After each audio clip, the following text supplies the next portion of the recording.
Hello friends, welcome to the second video of Constitutional Law series.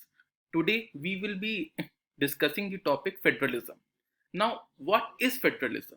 So, federalism is the form of government in which the political power is divided among the units of the state. For example, the center, the state, the municipalities, etc. So now, what is Indian federalism?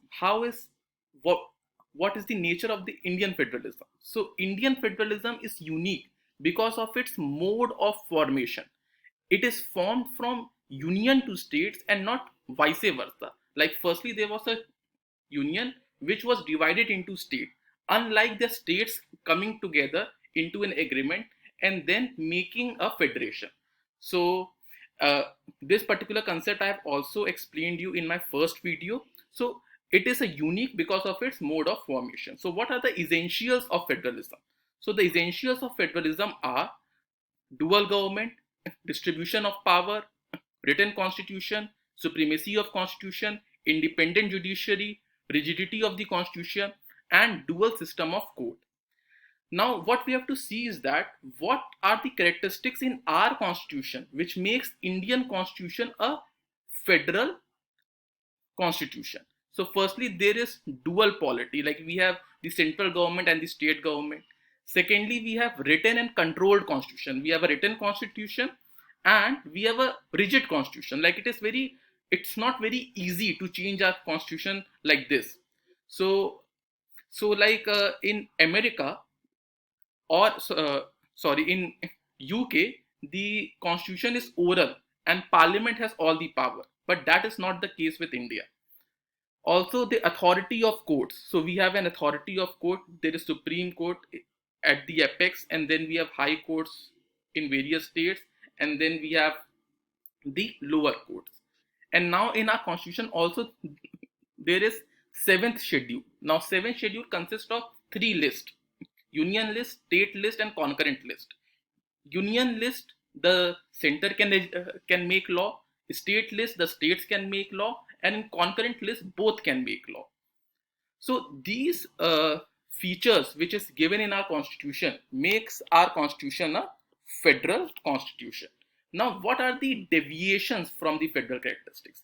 Even though federalism is the basic structure of our constitution, but our constitution is not completely federal. It is somewhat mix of federal and unitary state.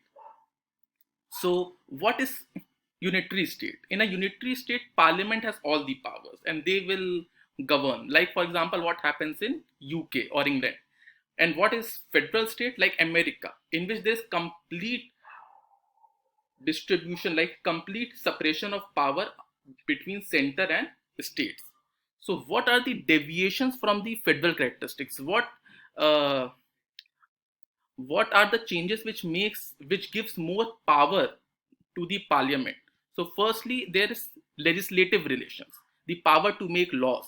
So there are many articles given in our constitution which gives power to the parliament to make laws on the state list. So what are those articles? Article 249. In this article, the parliament can make law on state list if that subject is of national interest. Then we have Article 253. In this, Parliament can make law on state list to give effect to international agreements. Then we have Article 246. If there is an overlapping, this article states that if there is an overlapping between union and state list, it will always be the union list that will prevail.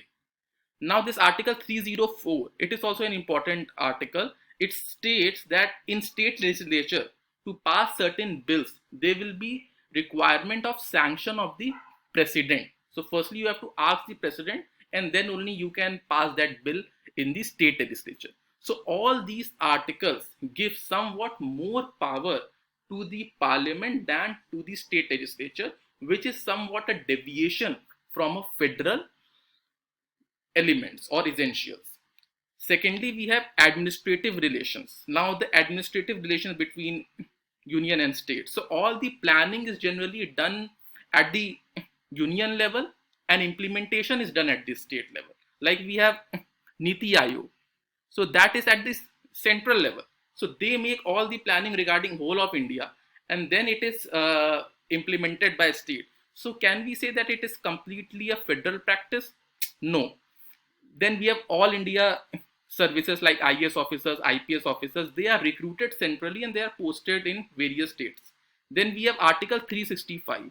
Now this article states that if a state fails to comply with the direction of the center, then uh, then that will be the sufficient reason to consider a breakdown of state machinery, and parliament will have power to impose state emergency or president rule in that particular state. Now we have financial relation. Now states are very much financially dependent on the center. This point is very important. Parliamentary power to form new state and alter boundaries. This is the complete deviation from the federal principle. Like parliament can make new state, can alter the states, can change the name of the state at its will. So this power is a complete deviation, because in USA the parliament do not have power to alter the boundaries of the state. So this topic I have already explained in my first video. Then we have appointment of governors. Governors are generally thought to be acting as an agent of the parliament in different states. Then we have emergency provisions. Emergency provisions, the parliament will get all the powers, the state legislatures will get uh, suspended. Then we have single and uniform citizenship. What happens in a complete federal nation like USA is that people have dual citizenship. Like a person of Florida will have a citizenship of Florida as well as of USA. But that is not the case in India. And also we have a uniform and integrated judicial system.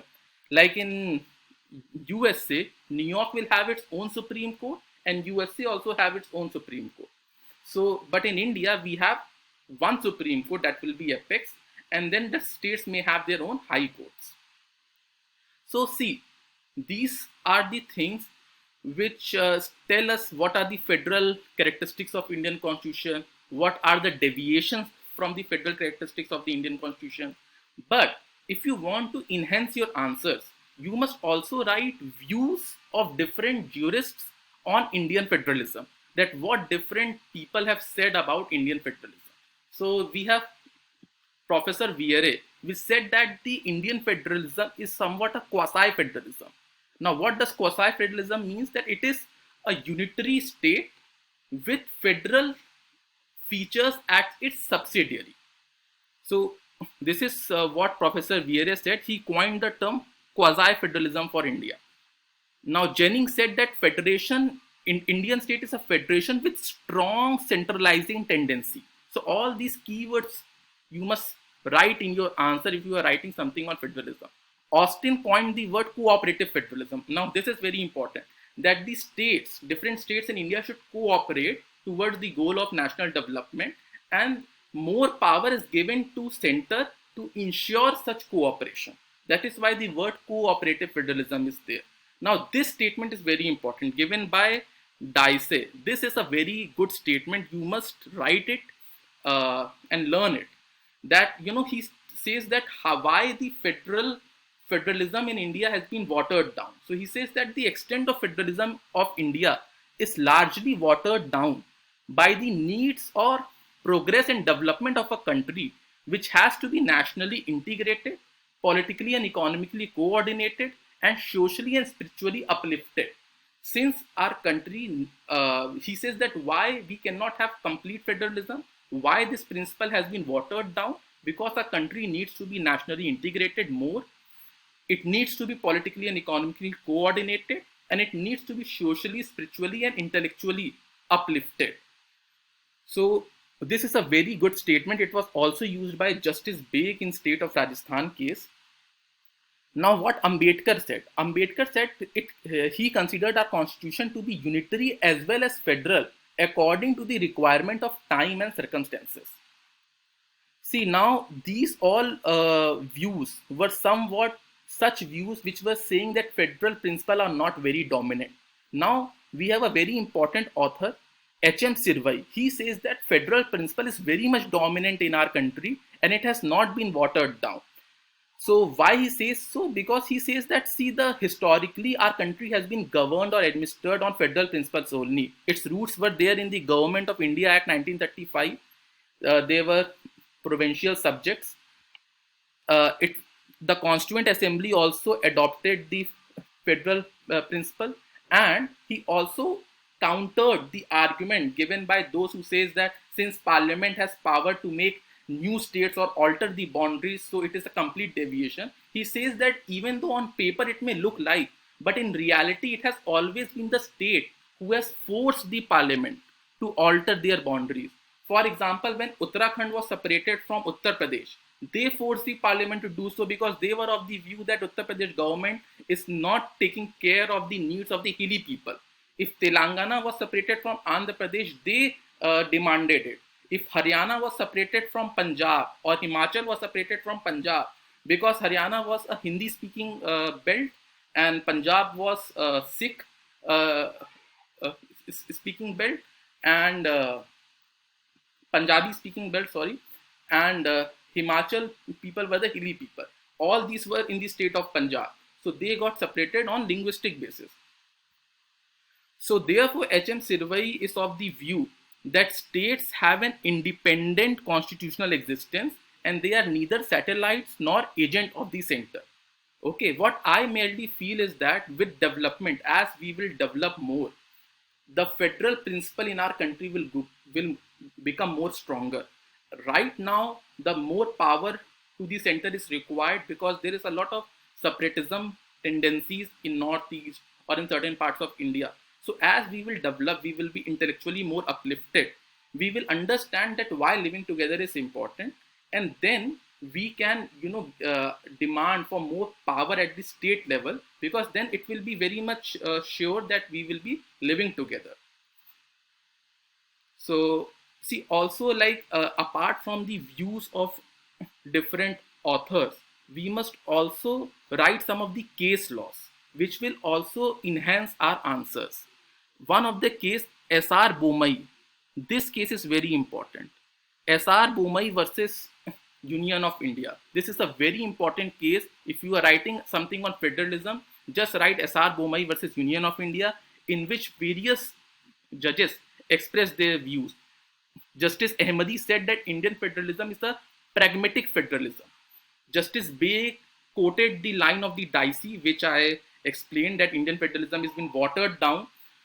And he also said that the central government is acting like an amphibian. Sometimes it will go on the rope of federalism, sometimes it will go on the rope of unitary form of government, seeing the situation and what that situation is that the court can consider. Now, Jeevan Reddy says that states are very much in their own sphere independent, and states are not mere appendage of center and supreme in this sphere allotted to them. So these, views, whatever the judges have given in this case, are important. In state of Haryana versus state of Punjab, there's a very good line. One of the judges expressed that we are federal in structure but unitary in spirit. Also, we can write the state of West Bengal versus Union of India, that our constitution is not truly federal and states are not sovereign. There are numerous restrictions on state powers, and politically sovereignty is somewhat in favor of the union. So what I mean to say is that as we will develop more, since federalism is part of the basic structure, the intention of our founding father is to give more power to the state. But at that time, when our country's integrity, integration, coordination is very good. So with time, I think the federal principles in our country will really grow stronger. So this is all for federalism. Also, see this COVID-19 or this virus, it has shown that how cooperative federalism is working. Different states are actually cooperating with these centers, and they are giving a very good example of cooperative federalism. So this is all about federalism. I hope the concepts will be clear. Thank you all.